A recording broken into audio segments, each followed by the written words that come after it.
नमस्कार दोस्तों, स्वागत है आपका मेरे चैनल में। दोस्तों, आज जिस प्लांट के बारे में हम बात करेंगे उसका नाम है क्रोटन मिनिएचर। मतलब आपने क्रोटन की पत्तियां तो देखी होंगी, बड़ी बड़ी होती है ना, ये उसकी छोटी पत्तियों की प्रजाति का प्लांट है।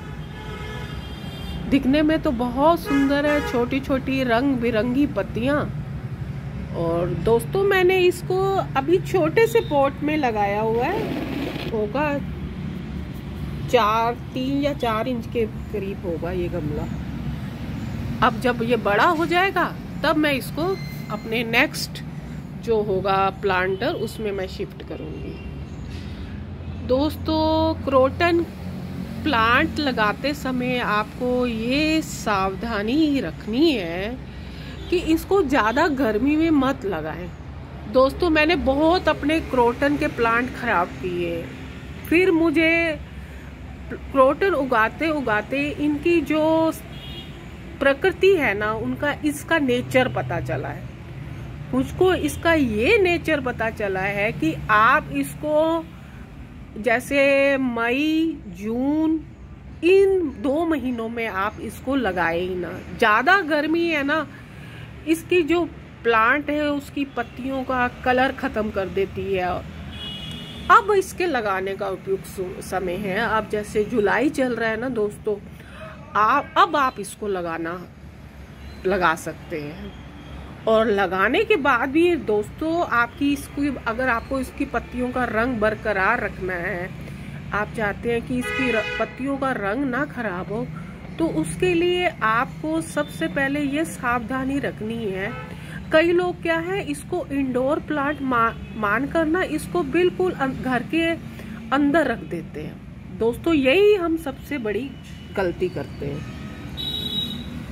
आपको क्या करना है, इसको ऐसी जगह रखना है जहाँ पे सूर्य की अप्रत्यक्ष यानी इनडायरेक्ट लाइट आती हो, अंधेरा ना आता हो। अगर आप इसको अंधेरे में रखेंगे ना तो इसकी पत्तियां धीरे धीरे आपको मुड़ती हुई दिखाई देंगी, उनमें जान ही नहीं रहेगी। उनकी पत्तियों का जो कलर है ना वो फीका पड़ जाएगा।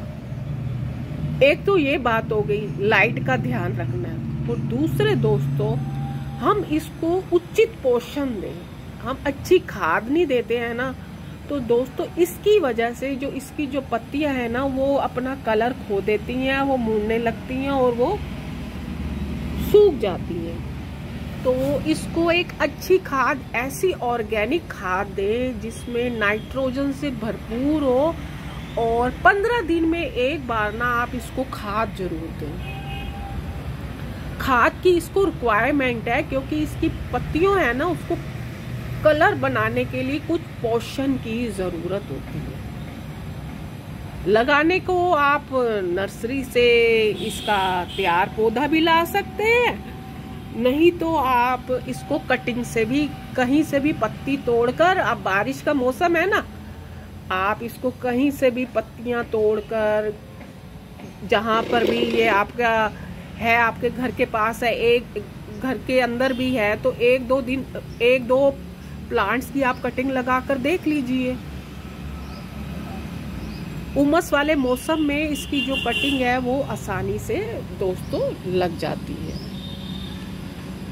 अब और थोड़ा इसमें फंगस भी लग जाती है। फंगस इसलिए लगती है, कई बार हम ओवर वाटरिंग कर देते हैं। अब बारिश आ रही है, बारिश का पानी अगर आप ना इसकी होल की जो व्यवस्था है, जैसे दोस्तों मैं ये नर्सरी से प्लांट लाई थी तो वो लाल मिट्टी में था। सबसे पहले मैंने उसकी सारी जो लाल मिट्टी है ना मैंने हटा दी।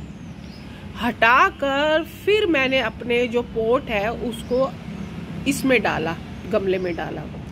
तो लाल मिट्टी जब भी नर्सरी से लाए, अगर लाल मिट्टी लगी हुई है उसको उतार कर, नहीं तो इसमें फिर काफी बीमारियां, फंगस वगैरह लगने का डर रहता है। और जब भी मिट्टी बनाए ना उसमें थोड़ा सा फंगीसाइड का पाउडर जरूर मिला दें। अब ज्यादा गर्मी में लगा रहे हैं ना, तो अपनी मिट्टी के मिक्सचर में थोड़ा सी कोकोपीट और रेत जरूर डालें। रेत क्या करेगी, इसकी जो जल की जो निकासी है ना उसकी व्यवस्था को ठीक करेगी। और कई तरह की वैरायटी आपको मिल जाएंगी, बड़ी पत्तियों वाला भी मिल जाएगा। अब मेरे गार्डन में कई हैं क्रोटन के प्लांट। एक ये सामने है, ये भी बड़ी पत्ती वाला क्रोटन का प्लांट है। अब बारिश की वजह से थोड़ा इनको पोषण मिल जाता है ना दोस्तों, तो बारिश में जो इसकी पत्तियां हैं ना उसका रंग रूप निखर कर आता है। तो आप नर्सरी से जाइए, वहाँ पर नर्सरी में आप देखेंगे ना क्रोटन की तो बाहर आई होगी, तरह तरह की प्रजाति के आपको क्रोटन मिल जाएंगे। और इसको ये जो बारिश का पानी मिलता रहेगा ना, इसका पोषण पूरे साल तक के लिए इसके पास इस पौधे में इकट्ठा हो जाएगा। और अपने गमले का चुनाव पौधे की हाइट के हिसाब से कीजिए। बड़ा है तो बड़े प्लांटर में लगाइए, छोटा है तो छोटे प्लांटर में लगाइए। और जब गर्मी होती है तो इसकी मिट्टी को थोड़ा मॉइस्ट रखिए, क्योंकि इसको गर्मी बर्दाश्त नहीं होती। और आप ऐसा करें कि इसको गर्मी में आप लगाए ही ना। लगाने का मौसम, ये बारिश का जो मौसम है, ये सबसे बढ़िया टाइम है, आप लगाइए इसको। मिनिएचर एक तरह तरह की वैरायटी लगाइए, बड़े भी लगाइए, छोटी पत्तियों वाला भी लगाइए। लगाने में आसान है, बस इसकी आपको केयर करने की ज़रूरत है। सूर्य की किरण, ये एक तरह का बालकनी प्लांट है।